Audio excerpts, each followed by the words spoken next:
the most beautiful difference between contraception and natural family planning is that natural family planning cooperates with a woman's body, how it's created, and understanding her natural cycle. And using that wisdom, using that prudence, using those observations to make the right choice. Whereas contraception is really woman abuse. I've said that many times. It really is woman abuse. Hey, this is Mama Jane. And this is Mama Vicky.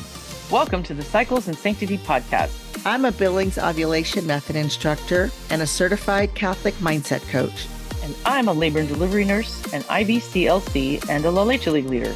We're here to share with you the beauty and the pain of your cycles. Have you considered honoring your cycle throughout the journey of your womanhood? Have you ever considered your cycle as a tool towards your holiness? Well, sisters, it is. We're excited to walk this journey with you. So go grab your favorite journal and pen and your hot beverage, and let's do this.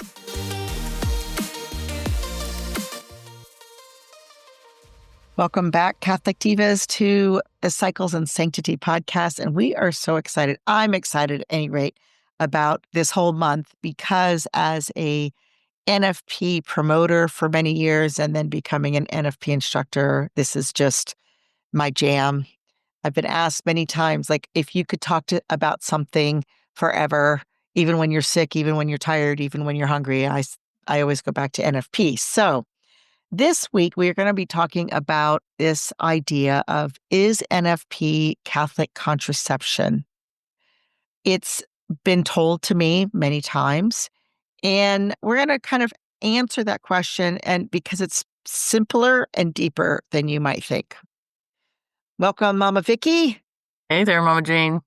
Yes, this is a topic that is definitely near and dear.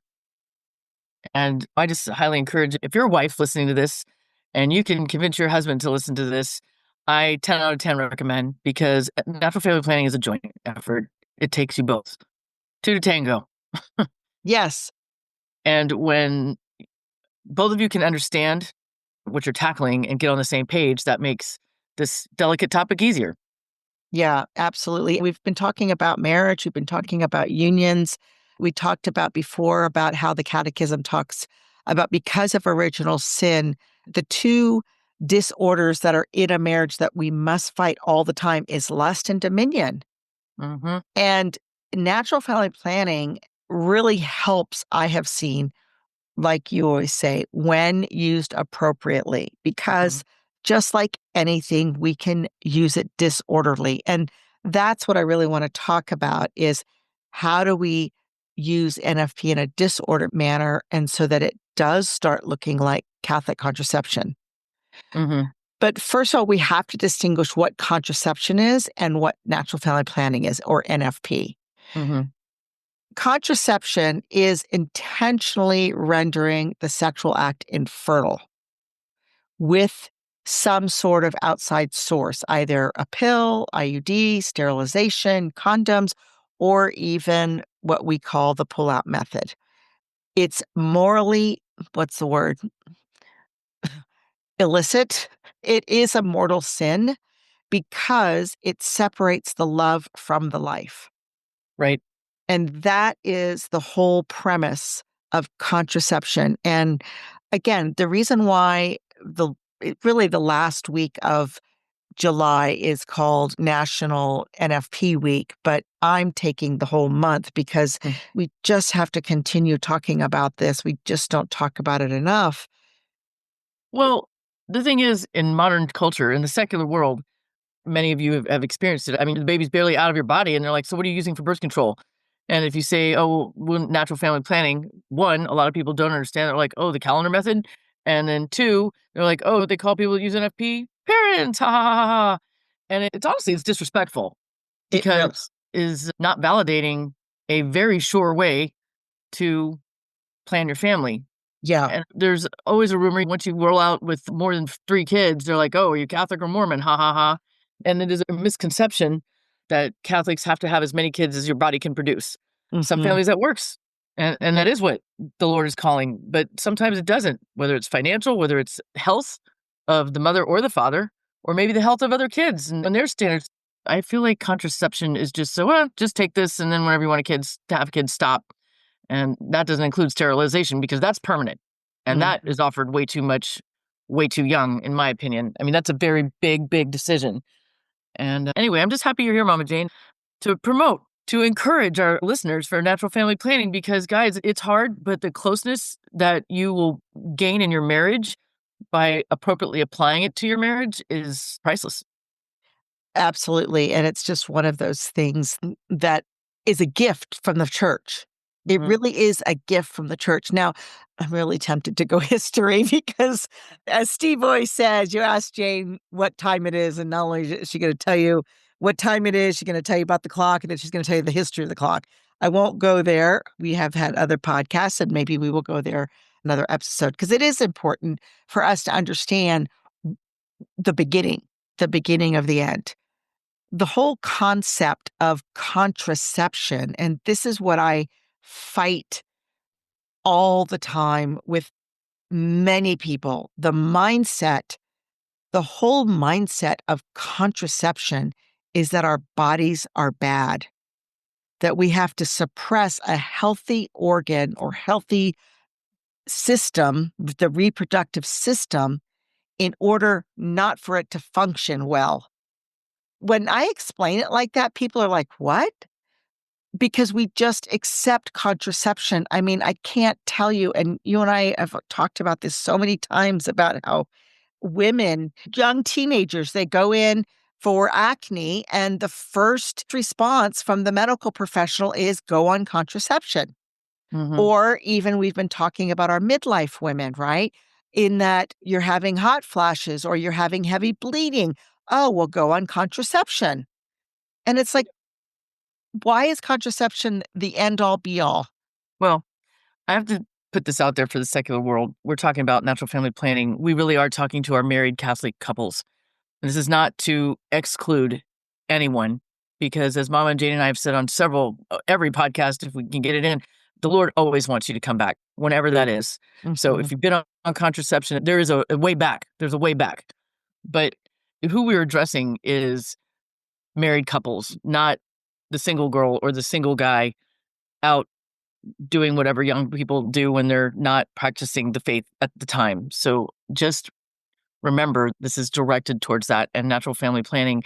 And that's what God created us to become one and make babies. That's Yeah. our job. And again, not that you have to have 12 babies. You don't have to have as many as you possibly can. And that's why it's so beautiful, because natural family planning done well, you must communicate with your spouse. I mean, the wife has to tell him when you're on your cycle or what you're feeling or where you're at. And then hopefully he'll chart for you and kind of get him some skin in the game, so to say. Yeah, yeah, I just wanted absolutely. to It really clarify, like, this is not to be used loosely in your wild and free days. yeah. No, absolutely. And one of the things that Steve and I have talked about when I first heard about natural family planning, because you and I've talked about our stories, we weren't taught this. I wasn't ever exposed to the concept of natural family planning, And I'm sure there's lots of women and wives out and families out there that aren't. You just don't know. which It's never brought up.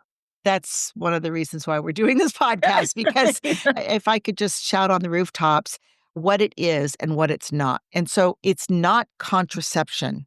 It's not taking love and life separate. So Humanae Vitae, which is the document 1968, Paul VI wrote in response to the marketing of the pill. Mhm. And the bottom line is every marital act must be open to two parts. It must be life-giving and it must be love-giving. And when one of those areas is not, then it is not even a marital act, right? It's a Right, right. personal Just an act. satisfaction act. We're not Mhm. going to get into that. If people have that, then Steve Percorny, we can send you to Freedom Coaching and Jeremy Rohr and all of those things, right?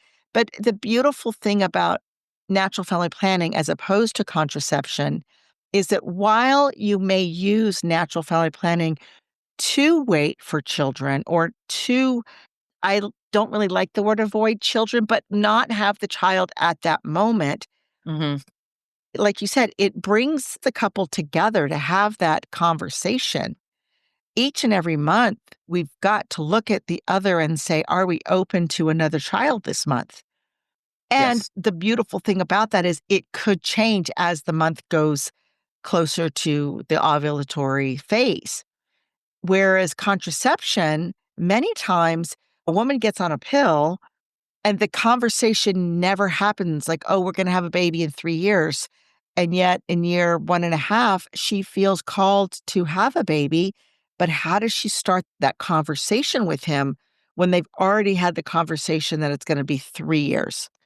Hmm. And even if that pulling on her heart was like, we're called to have a baby 18 months into this relationship, getting off contraception doesn't always guarantee conceiving right away. Hmm. And that's the other part. But the most beautiful difference between contraception and natural family planning is that natural family planning cooperates with a woman's body, how it's created, and understanding her natural cycle.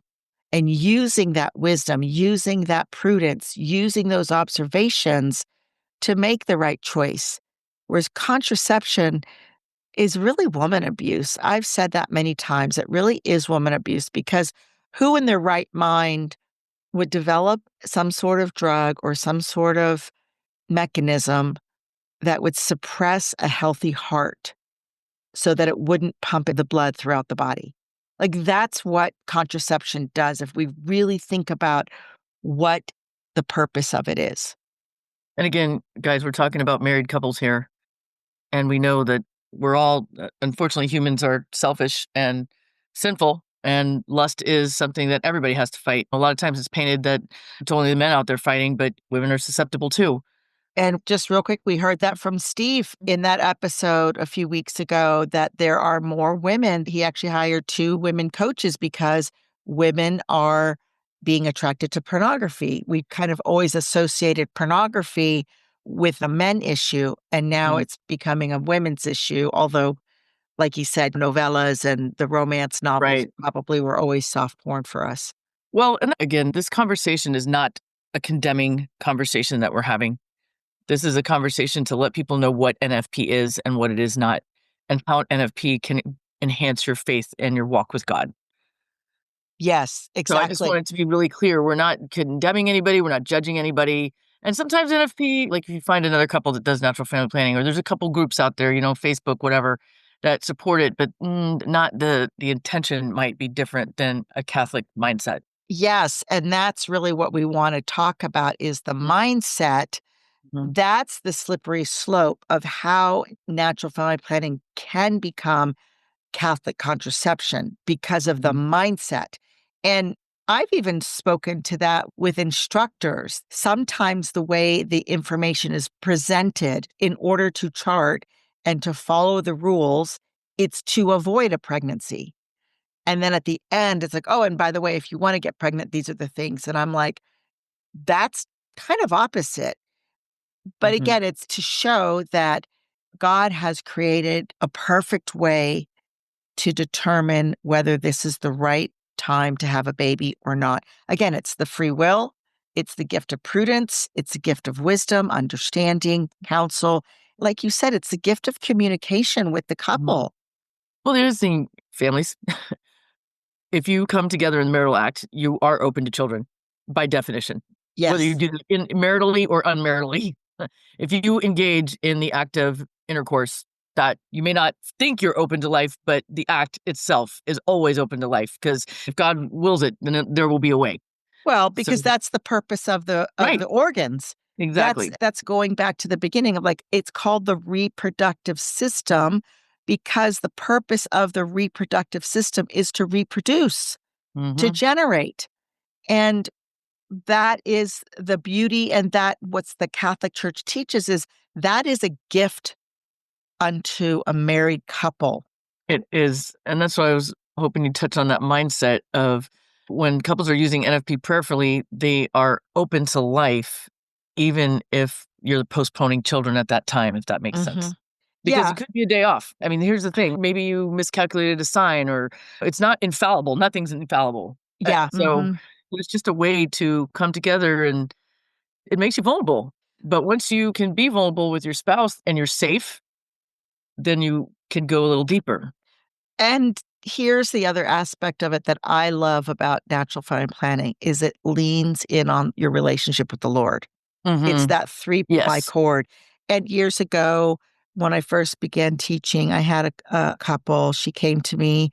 She wanted me to look at her chart. She had a number of children already and was like, I think I'm pregnant. And I'm looking at it and I'm like, yeah, you didn't follow the rule here. You had relations on day 2. You were supposed to wait. And she's like, wait, what? Because they had forgotten the rules. They'd gotten a little sloppy. And it was interesting because I coached her later when she did become pregnant and she was so angry. And she Mm. told me, I am so angry about NFP. I can't stand the fact that I got pregnant. And I'm like, you're right. And she's like, of course, I accept this baby. But she was angry because she's like, I just wanted to wait a few more years. I'm overwhelmed. And they had these financial issues. And she gave me the whole list of circumstances why this was not a good time to have this child. Right. And I kind of gave a little bit of a hard coaching, was like, okay, girlfriend, I knew their situation. I knew them socially. I'm like, your husband's got a good job. Yeah, your house is a little bit tiny, but you could still have another child. And I just kind of kept pouring into her about children are a gift. And it was interesting because through that pregnancy, they were able to financially obtain some of the things that she had, like her goals of like, we want to pay off this car and do these other things, right? And everything that she had wanted financially, thinking that that was the reason why they shouldn't be able to have this child is because finances achievable by the end of the pregnancy. And she had this beautiful birth and she came back to me and she's like, I will never say that again. I will always be open. And it was just this 180-degree or Well, change of that goes back perspective. to what they said, if you're engaging in intercourse, then you're open to life, whether you think Yes, it or not. exactly. Exactly. But again, it was the relying on the Lord and trusting Yeah. in the Lord and Yes. recognizing that children are not burden. That's the other undermining mindset Language. contraception Mhm. promotes, is that children are a burden. Children are to be feared. Children are the worst thing. I mean, how many times have we heard that children will ruin your life? Those are all lies from the enemy. Those are Mhm. all lies from the enemy. Children are always good, Mhm. even no matter how they were conceived. And that's just a fact. And I know a lot of people will give me these situations of like, well, what about this? And what about that? And what about that? And that's not really what we're talking about. We're talking No. about in a marital life. And Yes. here's the thing that, again, going back to Steve and I, when we first were introduced to natural family planning, he had to remind me because there was a study years and years ago. They studied for 10 years, like 100 couples that were practicing contraception and 100 couples that were practicing natural family planning. And at the end of the 10 years, 50% of the contraceptive couples ended in divorce, and only 5% of the couples that practice NFP ended in divorce. And I was like, well, okay. And Steve has to remind me, like, NFP is not marriage insurance. Right.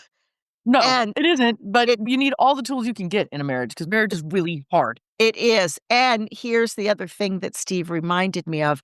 Those who did well with NFP may have already had a well-established communication or developed a better communication through natural family planning because, like you said, every month the woman has to be diligent, be faithful in looking at what is her body telling her so that she understands what part of the cycle she's in. Is she fertile or is she not fertile? And then to understand the rules. And I always give the guys the rules because they're the guardians and Mhm. they're the ones to understand, hey, this is a fertile time. Are we going to choose to abstain and not be open to life at this moment? Or are we going to come together and understand that the likelihood of us conceiving a child is very, very high? And that's the couple's decision. That's where I wanna touch on if the choice is to postpone, what do you do instead? I equate so many things to winning, like when you're winning a baby. Like anytime you want to start something new or do something different, you have to replace it with something else. And the goal is to not replace it with bad things. So Yeah. what are you going to do if you guys have both mutually decided now's not the month to try to conceive? But dude, I would love to do the act to conceive. Yes. So this is very frustrating. What are the moral and what are some safe things you can do instead? I mean, the husband should shower the wife with love. I mean, it is a Yes. hard time. That sounds kind of crazy, but it is. I'm so glad you said that because that is really the key about the difference between natural family planning and contraception is that when a couple has decided that at the time a child is not the best thing for their family for whatever reason, they've gone through that discernment process. The time of fertility, when they choose to abstain from the marital act, is a time where they get to develop their relationship in other ways. Mhm. And when I was introduced to natural family planning, it was really delving into it when we were infertile and I had a daughter. I realized I'm teaching her how to date well. Mhm. That's what you do. You go back to your dating behavior. Mhm. And so, what do you do on your date? You might be reading a book together. You may go do some sports together. You may go on an adventure. You may have a project. I use the acronym SPICE: spiritual, physical, intellectual, creative, and emotional. Mm. And we'll put that in the show notes. That is a really great little kind of how can we be creative together? Because again, the woman's body during the fertile time, I mean, one of the faulty mindsets is it's hard for the guy to abstain. No, Mm. it is hard for the girl to abstain Mhm. because her whole body is saying, let's make a baby. Mhm. And the other thing that natural family planning does is if you're in a young marriage, you don't ever think of the marital act not being on the table. Like it's always an option, but things happen in life and people get sick or injured or just a myriad of things that can happen that are gonna, if that is your only closeness, if that's the only time you really come together in that way only, and you don't have any other skills of how to come together and feel safe and intimate, I mean, that is a detriment to your marriage. So again, this is all about keeping marriages intact. It's not insurance, but you're sure going to have more success if you've been practicing. Okay, well, we're not going to make love, but we love each other. So what else are we going to do? Yes, exactly. That's exactly right. And because we're all mind, body, soul, we're a whole composite. And so the contraceptive mentality can become when we have sex, that means our marriage is good. Right. Also, the way not to do NFP is to be upset. Like it is not okay for either partner to be upset during fertile time and lash out or be neglectful, abusive, cruel, unfaithful, none of these things. And sometimes I have seen people quote practicing NFP and during that time they're a mess, they're fighting, it's ugly, and that is the exact opposite of what the Lord wants for sure. I know when I first got in, got into natural family planning, and I would just be like, "Oh gosh, I do want to make a baby." And then, like, the support I would find, like, we'll go say a rosary. Well, if I'm in baby making mood, rosary is not my number one go to. But if your husband comes in and says, let's do the rosary together, or maybe not the rosary, but let's walk around, let's do something different. And that's what I'm talking about. You've got to find that. And when one of you gets edgy, the other one has to be like, hey, now we came to this decision together. Let's get through it together. Yeah, and that's actually one of those reasons why on the creative side of that spice, I Mm-hmm. recommend to couples like, hey, that's the time if you've got some kind of home projects to do, even for a week or something, like let's focus on that Put because down the dresser. we're Mm-hmm. creating something, And a just garden. not a baby, you Yeah. know? And so you're kind of almost channeling that creative energy, if you Mm-hmm. will. And Sure. I tell the young girls too, that Yeah. because that's many times where you hear at the pregnancy centers and stuff, well, I only had sex with my boyfriend once. Well, yeah, of course, because you could say no until you entered into that ovulatory Mm-hmm. phase. And you didn't even know that you were in an ovulatory phase because Right. we haven't talked to you and we haven't taught you how to recognize those signals. Yes. That's the part of the problem. But going back to open to life, that's one of the beauties.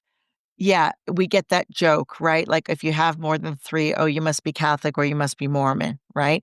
Or you've got your sixth kid and like, hey, do you guys not have a TV? Right. The irony of it is that love begets love. Mm-hmm. Like my friend who at the beginning, her thought was, we can't afford this child. We have this financially. And the Lord just provided for her. And I haven't seen her in a number of years, but I know she has at least 2 more children, which is Mhm. so beautiful. Again, it's the Um, conversion of the heart. I had a dear friend that told me once that love is like a candle. I always cry when I say this because here's the point, if you add more candles, it doesn't make the light dimmer, it makes the light brighter. You know? Yes. So I just always thought that was so beautiful because it is Mm. hard. And when you're in the middle of it and you shoot, and when you're the mother and you have 6 kids and now you find out you're pregnant with number 7, sometimes even though you are open to life, it's just like, "Oh my god, how am I gonna do this?" You know? But that's life. That's our life, isn't it? And I also wanted to touch on this. If you're using natural family planning to conceive and you're not conceiving, I think one of the solaces is you can see through your charting that you are doing everything right, and for some reason, it isn't meant to be at this time. I'm not saying it makes it easier, less heartbreaking or anything like that, but maybe a little bit of peace knowing, "Hey, look, we've charted, we're showing our instructor, she's like, 'You're spot on,' and for whatever reason, it's not happening." You have a little bit of a like, "Well, it's not because I'm doing something wrong." I'm so glad you said it because that was part of my story was that I Mhm, had these beautiful charts that ideally, quote unquote, we should have conceived. And mhm, we had secondary infertility. So we had a child. So I mhm, knew that my body had worked once. And that was my personal frustration with the infertile medical community was mhm, like, what is wrong with my body? And their answer, just like the other answer is contraception. The infertile answer is IVF, mhm, and I had to stand up for the unity because basically the quote unquote sin of IVF is the lack of the unitive. Again, it has to be procreative and unitive, mhm, life giving and love giving. The unitive aspect also is imperative to be respected. And that's where I realized, like, okay, Lord, you gave me this time to be infertile and to start understanding the gift of natural family planning, to stand up to the community and say, no, I'm not doing that. No, my husband's not taking that test. No, we're not doing it that way. You have to find a different way. And they were like, first of all, they thought we were crazy, but I was just mhm, like, I'm sorry. I'm not going to jeopardize our salvation for the sake of a child. And I think that's the part of like, what do we view a child as? Do we view a child as a gift? Do we view a child as a commodity? Like, I'm going to do mhm, anything and everything to get a child, or I'm going to do anything and everything not to have a child. mhm, That's the mindset that we're mhm. all called to work on. Because, like you said, when the baby number 7 comes and you're overwhelmed and you're like, well, of course I'm open to life, but Father, I'm drowning. Can you Mhm. help me a little Yes. bit, Jesus? And so Literally, meaning that so literally. yeah, exactly. And having children is a hard thing. Mhm. And having children in this day and age is a hard thing. I will acknowledge that. And it does take 2. Yes, A- it And does it take 2. and yet I will tell you that with a couple of my children, I kept those charts for numbers of years when we finally Mhm. conceived them because it was just such a gift, right? Because like I said, I'd had so many of these charts that were supposed to be like, oh, they look good, but something's not right, which is why I remind my infertile couples the Holy Spirit is the Lord, the giver of life. Like Mhm. we can do everything. And that again, where NFP can get into that slippery slope of contraception, like we're doing everything, we're doing it by the book, da da da da da. Hey, I should expect a child. It's not an ATM Right. machine. And so either way, you have to be open to life, but also you have to be in the accepting place that for whatever reason, the Lord is saying no. Unfortunately, in this subject, a lot of times there's a lot of good or bad labels put on that are it's not that. Some of it's just facts. And if this is all clear as mud, guys, if we've been talking to you and you're like, wow, what are Mama and Vicky and Mama Jane saying? They've gone off their rocker. Please get in touch with us because we do want to explore this because what it does for your marriage is worth it. It's worth it. And maybe there's people out there that who knows when you got together. Maybe it's a second marriage and one of you got sterilized. I mean, there's ways to deal with that. Or you're currently on contraception. You're like, wow, this is really touching me. I want to get into this. I want to know more. Guys, there are ways back. God never leaves you in a place with 0 choices. Yes. And it's just like the exultant Easter, oh, happy fault, right? the prodigal son, you're always welcome. You're always welcome. You're always welcome. So please, yes, reiterating what Mama Vicky said, this is not a conversation of condemnation. This is a conversation of life-giving truth, the fullness of the truth. The truth will set you free. And, I have to say one more thing to Mama Jane is that, we had this talk before. Clearly, we're Catholic, so we believe that it's right, but it doesn't mean that it's easy. And there are a lot of things in this world that are right that are very hard. Yes. Yes, because our Lord said, if you want to follow me, you must pick up your cross, die to Mhm. yourself, pick up your cross and follow me. And where does that cross lead? To the Heaven. crucifixion. Yeah. Yes. But I mean, But yes, to ultimately. death, but so Yes, to yeah, death ourself. yes. And It doesn't have to be the whole hard walk doesn't have to stay miserable, yes, that's so you right. can do hard things with joy. That's right. And with the Lord, he makes all things good. He makes all things new. As we talk about this, ladies, we're walking the walk with you. I mean, we're married, so Yes. we get it, and we want you to reach out, and we're a safe space to come and give us all the feelings. Mm-hmm. Mm-hmm. I'd like to leave a little tidbit for you. What I have discovered when I'm doing hard things, the Catholic Church is so amazing and just so wise. When I have a hardship, whatever it is, if it's physical, emotional, situational, this sounds really easy, but it's not. To offer it, to unite it to the Lord's suffering. And typically, especially when I was in my infertile, this really helped me shift my infertility and my mindset and my depression and sadness and woe is me and all the things. When I would discover that I hadn't gotten pregnant, I would offer that time for those who are also suffering. I Mhm, would actually be praying for those who are practicing natural family who are struggling in their abstinence. mhm, mhm, Those other women who are not conceiving either. mhm, I mean, the Lord just would always flood me with people that I could be praying and offering this suffering with or mhm, for. And again, it's that fasting and that feasting, right? It's the liturgical life. Like the liturgical life calls us to fast and to feast. And natural family planning that's kind of the way it is. It's the rhythm. mhm. And we're talking about July. We're hot as heck, right? Yeah, But it's gonna soon get to be cool, and then we're gonna yes, be freezing in the yes, the heat cold. will go away, that's true. Yeah, yeah, so remember, God is mercy. His mercy is always available. So going back to our 4 spiritual practices, if you have been contracepting, if you have, for whatever reason, whatever the situation, I'm gonna encourage you to go speak with your priest, go to confession. Maybe you haven't used natural family planning, maybe you have had it as a contraceptive mindset. You've been using NFP as a contraceptive mindset. Maybe that's where you're being called to repent. Repentance is always setting free. Repentance means to turn around.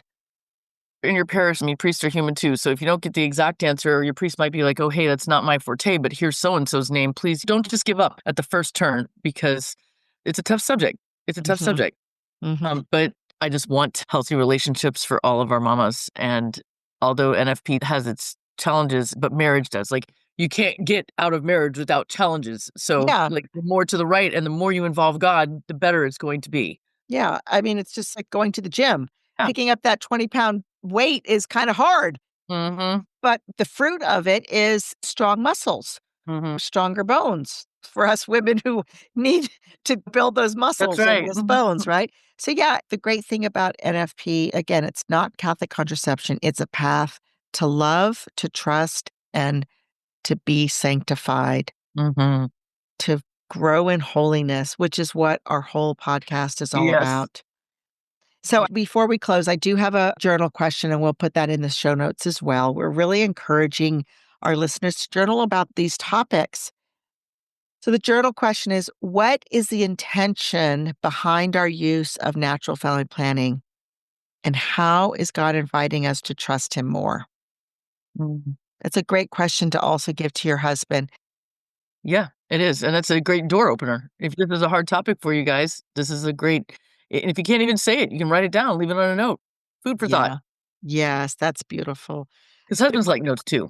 That's They right. secretly do. That's right. So, although they're not saints yet, their cause is open. We want to ask Dr. John and Dr. Lynn Billings, who created the Billings ovulation method, which is the method that I teach, to intercede for us because they understood the gift. They actually had started this 15 years before Humanae Vitae was even written by Paul VI. So they're great intercessors. While they're not officially, their cause is open to canonization. So we can always ask for a miracle, beseech them. And until next week. Yeah. See you next week, ladies. All right. God bless you, divas. We hope you enjoyed this podcast. Go ahead and subscribe and share it to your best friends. And it would really help us if you wrote a review. Tell us how we're doing. We want to hear from you. And come on over to our Facebook page at Cycles and Sanctity and join our conversation. That's where we can talk every day and make this podcast into what you want to hear. See you next week, divas.